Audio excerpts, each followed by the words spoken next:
Hi, guys. Welcome back. Happy but perhaps slightly soggy Monday morning. Let's see who's the first into the room. Sure, we'll get underway shortly. All right, somebody's here. That's good.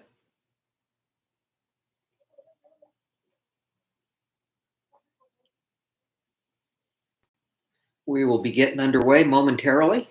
Two people in the room. All right.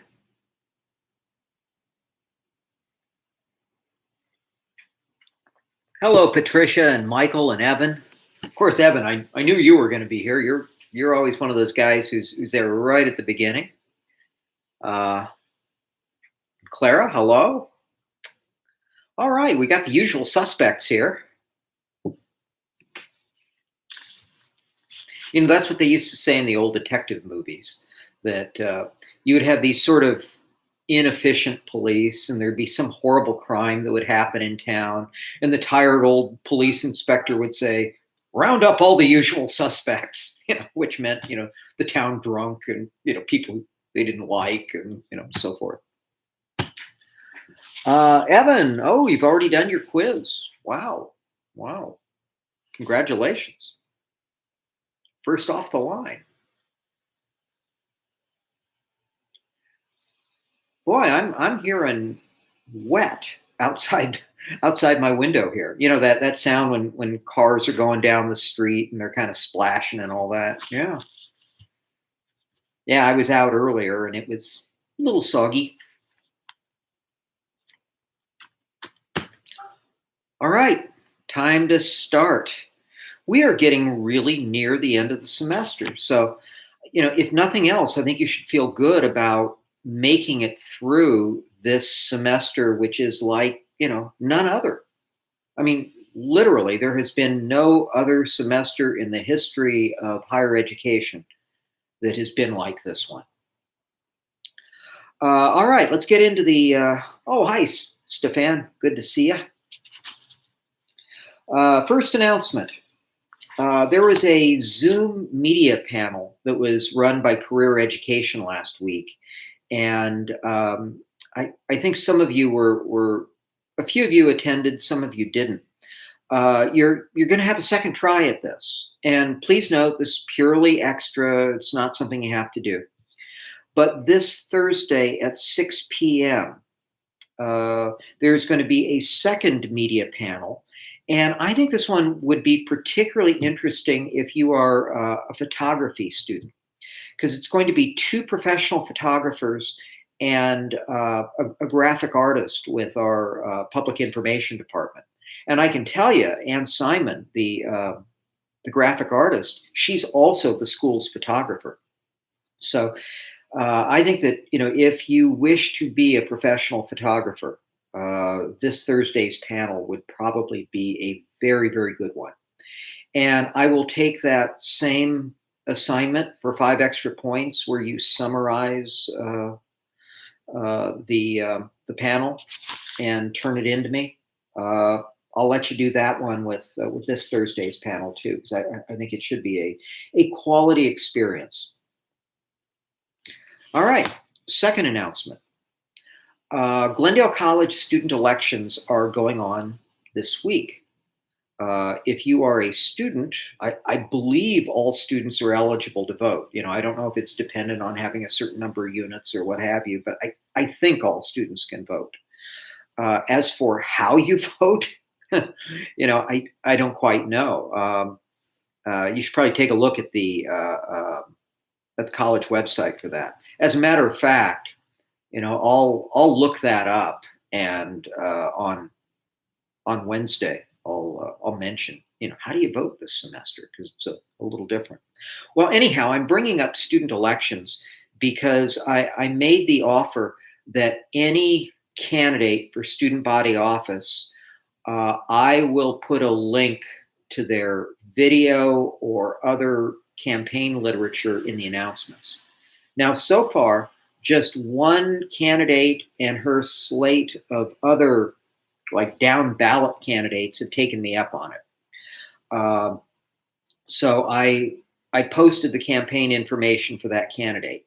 Now, what you need to know is I am just totally neutral in this race. So anybody who wants their material posted, I will post it. There's no favoritism here. Okay. Third thing, the drop deadline was Saturday. It was the last day that students could get an EW, an EW, an excused withdrawal. What instructors are told is if a student is no longer participating, it is for the good of the student for you to drop them. And so we're not required, but we are encouraged to go through our roll sheets, find the students who are, not participating, and to drop them.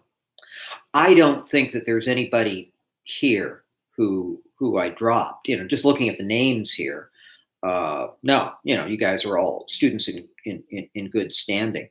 But for those who, I look and I see a bunch of missing assignments, and Canvas is saying low participation, low page views, last logged in a long time ago. Well, I got rid of them. So, and it was for their own good. Now, if you are listening and you did get dropped and you feel you were wrongly dropped, email me. There's a reinstatement process. Okay, next thing. Supplemental instruction tomorrow, 12:30 with Stephanie. It will be chapters 11 and 12, advertising and public relations. So that should be a good full hour. This is quiz week. Quiz number 3 will be up all week, and it is covering chapters 9 through 11. So that is the first 3 chapters after the midterm exam: television, internet, advertising. Okay, multiple choice, same format as quiz 2. Next thing. There was a little bit of confusion among some students after I started putting up the field trip points. For the great majority of you, well, let me back up a little. All of you got full credit for the 6 field trips that were canceled, due to coronavirus. And those were 6 field trips at 5 points apiece, 30 additional points. Now, if you remember, before coronavirus hit, we had our field trip to America's Got Talent. And I think I had 19 students who showed up for that. It was 19 and me, as I recall. And so those students got that remaining 10 points. They got 10 for that field trip because TV tapings go for a long time. And America's Got Talent goes for a long time. If any of you who are listening right now went to America's Got Talent, that was a long afternoon into the evening. Now, there were several students who were a little confused about point totals versus percentages. I had a couple of students who I think, with all honesty, they said, "Hey, when you give me 30 out of 40 points, you actually hurt me because it makes my percentage go down." Well, I don't grade on percentages. I grade on point totals. So Canvas is kind of percentage happy. And I can't figure out how to suppress or get rid of all of their percentage calculations. The only total that you should worry about is your overall point total.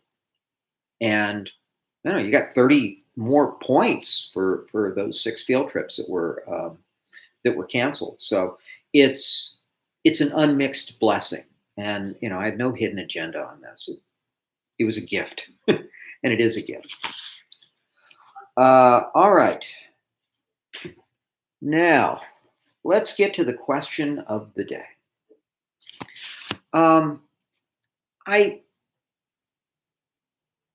I think that how advertising works, how slick advertising works, is a really important lesson.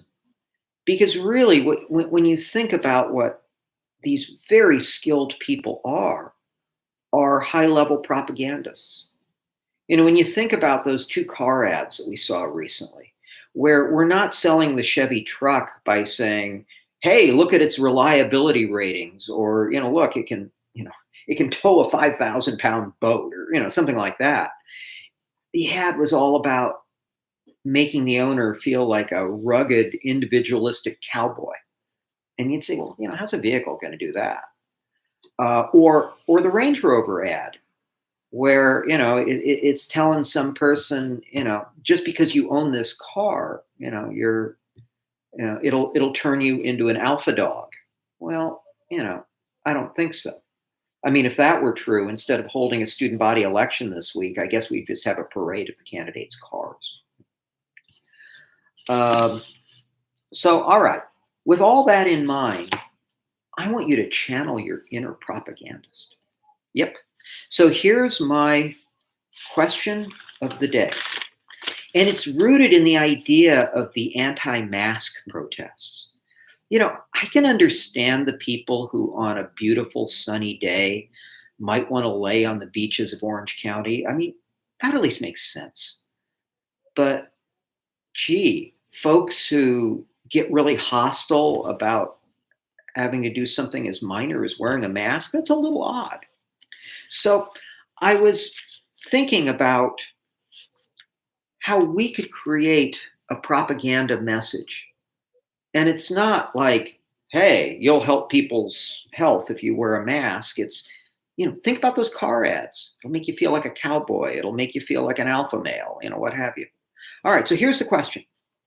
Channel your inner propagandist. If we can sell cars by making people feel like cowboys or alpha dogs, what psychological arguments can we make to get people to wear masks? So, channel your inner propagandist. If we can sell cars by making people feel like cowboys or alpha dogs, what psychological arguments could we make to get people to wear masks? And so, think about advertising. And, you think about all the improbable ways that people get you to buy, I don't know, paper towels or what have you. Sometimes if you have this person in an ad who's like an idealized mom, and the paper towel brand is just one more piece of evidence that she's like super mom. I'm not sure paper towels are going to do that, but you can see what they're trying to get at psychologically. Or the Michelin tire ads, where it has the baby inside the tire, and it's very subtly making the argument that, hey, if you give a damn about your children, you'll have our tires and not Pep Boys tires, something like that. So Evan's first off the line. What has he got? Show a visual of someone sneezing with or without a mask and showing the germs spread. That's a very direct approach. That's a very rational approach. And I like it. But, I've heard advertising experts say that advertising oftentimes makes an irrational assumption about people.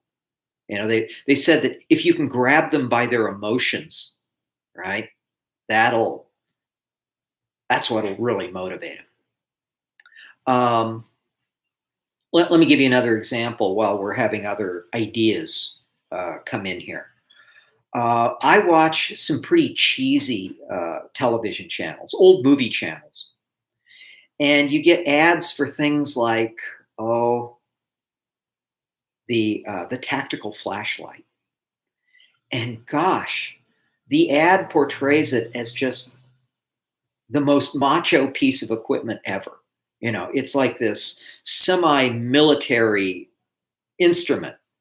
And, your rational self kind of sits back and says, oh, come on, it's a flashlight. All right, let's see. What's Alex got? Show them how one life and the people around them being, show them that the one life they and the people around them got being at higher risks of being in awful pain, higher risk of struggling. Alex, what you're doing with that is you're doing like and it's a good idea, is, They used to have these public service announcements about not smoking, and they would get some celebrity who was dying of lung cancer. For example, the guy who played the Marlboro Man in the TV commercials in the 1970s.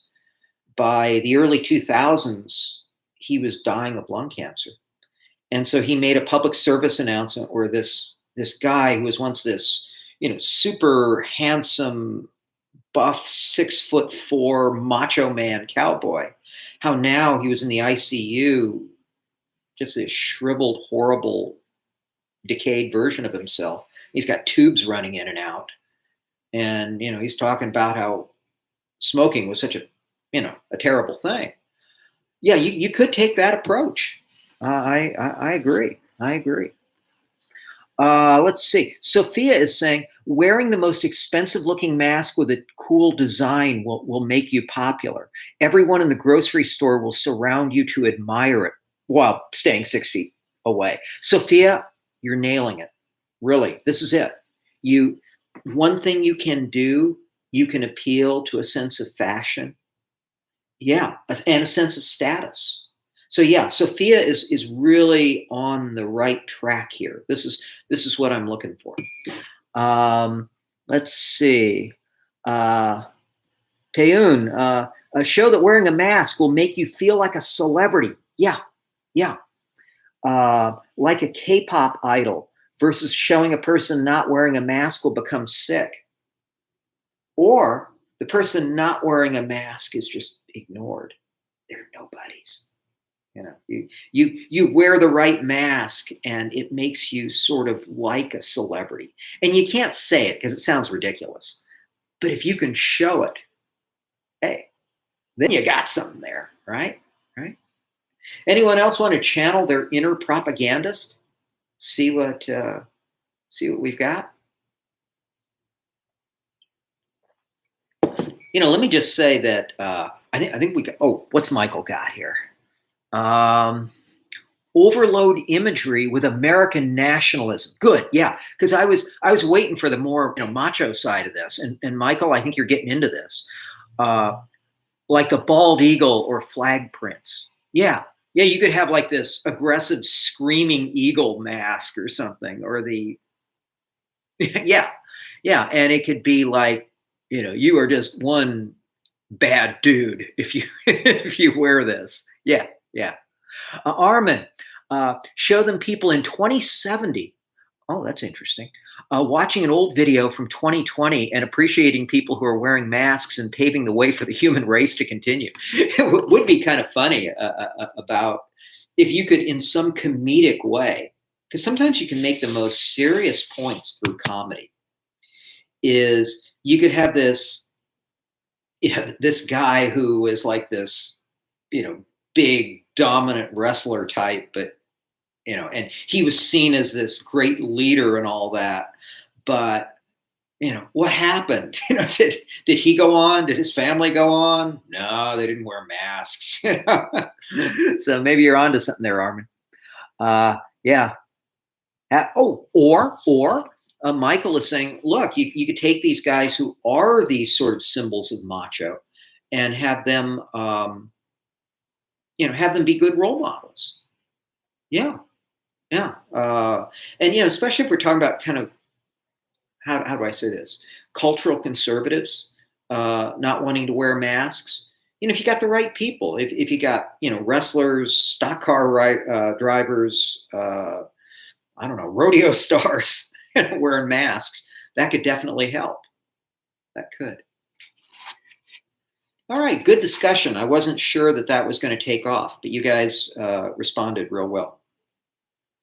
Today's media note is entitled Coronavirus and the Supreme Court.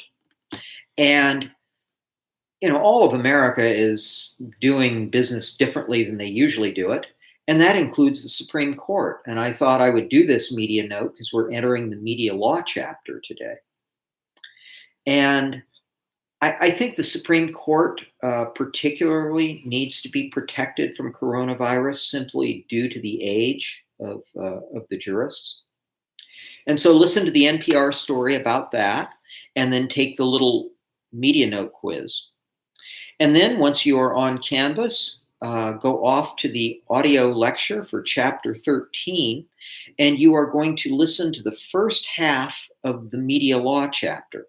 That's going to be the first 29 minutes, and you will go through the slide public figures and libel. So, first 29 minutes through public figures and libel. All right, any questions or parting shots before we move over to Canvas chat? All right, guys, I'm going to end the stream and I'll see you over on Canvas chat.